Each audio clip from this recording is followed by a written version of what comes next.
All right, welcome to this video. So I want to take a second to catch you guys up on what I've been doing. So January of this year, I decided that I'm going to set a goal to run a bunch of races this year. Two of them, the two big ones, are going to be the Devil's Lake Run, which is a half marathon trail run in July. And the second one is going to be the Clinton Half Marathon in September. So that being said, I had to take and design a program that's going to help condition me for running. I've never really been big into running long distance. It's always been like high intensity interval training. So running long distance, you have to have endurance. And to do that, I got to design a program that's going to help specifically with that. No different really than if you came in here to work with me to build lean muscle mass, and I start out the program, it's going to start you out gradually and progress as we go. About 3 weeks ago is when I started my training, and I want to kind of catch you guys up to speed. And then today, I want to talk about the supplementation I'm going to do for today's run. So let's talk about week one. Week one, my goal was to literally build endurance. That's it. I want to try to build endurance by running longer than normal. So two things was the major factor with this. I want to put time in, that's a factor, but I want to hit a certain distance also. So what I want to do is I want to set a 3-mile goal. I want to go out and just run 3 miles. There was no limit in time. I'm not trying to break a personal record. I'm not trying to beat a time that I ran before or anything. That's not my goal. My goal was to literally focus on one thing, and that was staying under my max heart rate. So you guys don't understand this. Basically, you're going to take 180 minus your age. That's your max heart rate. So my goal was to stay under that. Now, if you guys go out and you try doing this yourself, you're going to find that you go to run, you're almost going to have to slow down to a very slow run to maintain that, especially if you're just starting out like I was. So I went out and did my first run, and I averaged, it was like a 10-minute mile, somewhere in there, to make sure I stay within that range. Now, that's not a typical speed for me. When I run a 5K race, it's probably like a 7:30 to 7:50, somewhere in there time period. So you can see that's a lot slower than normal. But my key was endurance. So if I went out and ran 3 miles, and I ran at like, say, a 7:30 pace, we're looking at what, 22 and a half minutes at that time if I run a 7:30 pace, versus I ran 10 minutes per mile, that's 30 minutes. So my time period was longer for 3 miles. It's building endurance. So I did 3 miles on Monday, I did 3 miles on Tuesday, Thursday I did 3 miles, and then I bumped up that to a longer time period to put more endurance in there, which was 8 miles. Now some of you guys are watching this probably thinking like, holy crap, 8 miles, like I can't do that. You guys listen, I just told you before, I'm not a huge runner. So mentally, it's about going out there and push yourself through it. And you're not trying to break any records, not trying to beat anyone. It's just trying to maintain that max heart rate or under during the run. That's it. So I went out and ran that. Okay, so that was week one. Week two, I repeated that exact same format going through it. Again, just to focus on building endurance. Now we're into week three. So now it's time to start bumping things up, like progressing as you work out.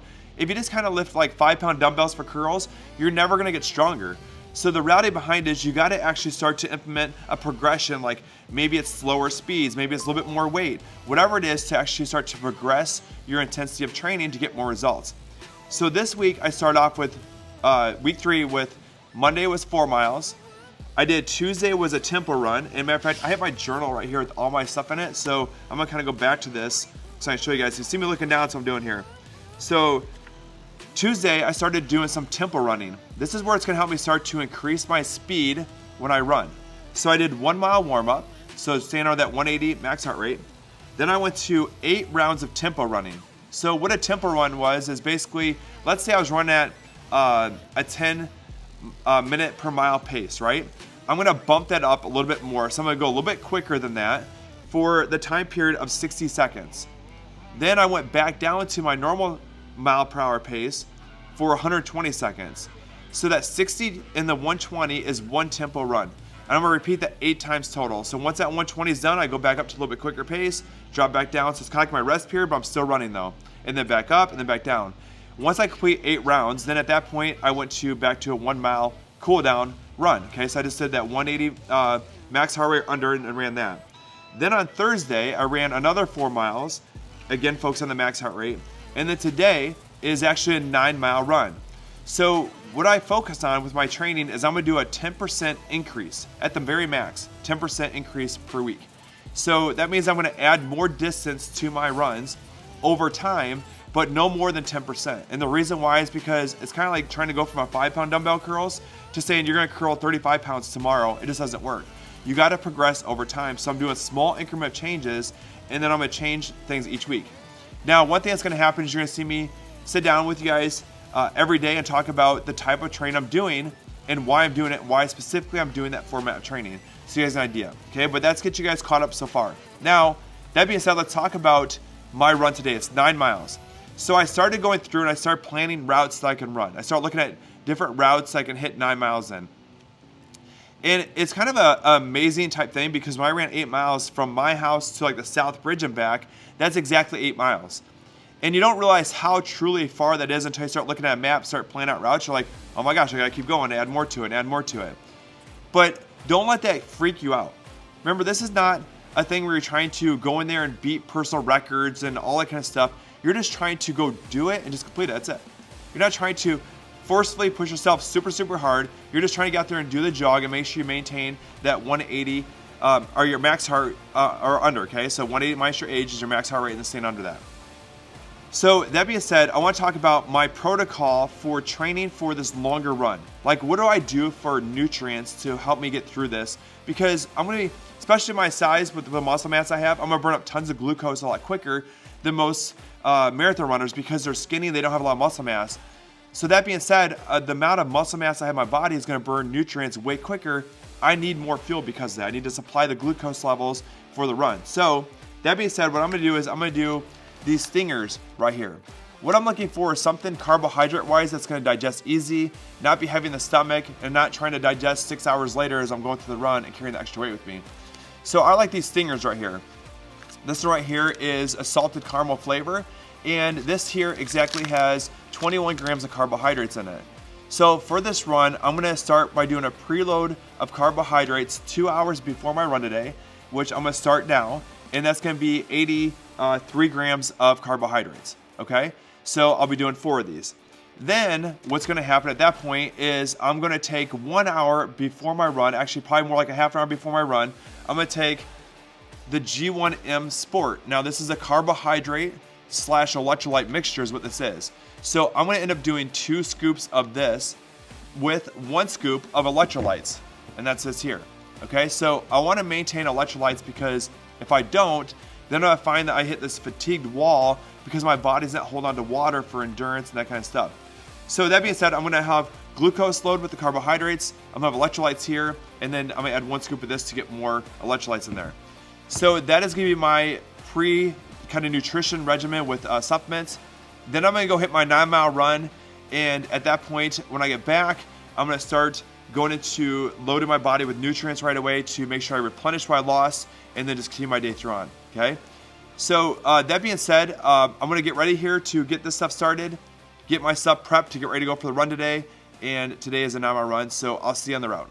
Right now, 3 miles into my run, average about 9:20 pace, doing good.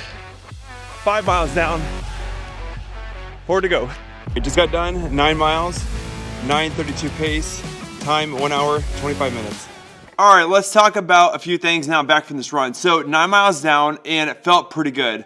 There was really no hiccups except for one point. There was a dog that jumped over a fence, and I had to kind of pause temporarily to make sure this thing wasn't gonna attack me. Then the lady came out and got it, and I took off running again. So that's slowed me down just a tad bit, but other than that, let's take a look at some stats here, because what I do is I go to Google Earth, I map out a distance that's gonna equal the route that I need to take. So in this case, because it was 9 miles, I had to try to figure out a new route, so I decided to take this lane going from FitPro, my gym, down 3rd Street to where it cuts up to 4th Street, over to 13th Avenue North, ran that all the way down to the middle school, cut that little side road there that goes to the back parking lot of the middle school. Then I went on to the bypass to the turn by Winkle Parker, where the old Ashford Center used to be at. Took that to the main avenue, and then that back to Stockwell Lane. Took Stockwell Lane all the way back to 3rd Street, and then ran back towards FitPro. So that was a 9-mile distance total, but it was different. So my pace when I ran the 8 miles last Saturday was like 9:09. It was probably the best time yet. This one was 9:32. So sometimes, you know, when you look at these stats like this, you probably think like, man, I did worse today. But look at the difference. So I went 1 mile longer, and then the other variable is going to be the actual elevations. So this was last Saturday's run. Can you see that green line there? So it was pretty flat all the way, so I hit that big hill at the very end right there. So that's why it was probably moving a little bit quicker because it's flat. But look at the elevations for today. This is today's route. I had hills upon hills upon hills. Some of these ones, like this one coming up right here and that one there, they were killers. Matter of fact, there was times where I was probably looking at my pace, it was like 11 mile an hour pace. So that really probably killed my time that I had, because there was points I was looking down, I was actually booking pretty well by keeping my max heart rate or under. So that is a big difference. Now, that being said, because this was a harder route, I felt pretty good. Matter of fact, honestly, going right now and stopping, I feel like I could have finished the full half marathon easy without having any struggles. Now, it wouldn't be in the fastest time that I want, but if I maintain this pace right here, right now, I would actually beat my time that I had at Devil's Lake last year when I didn't train for it.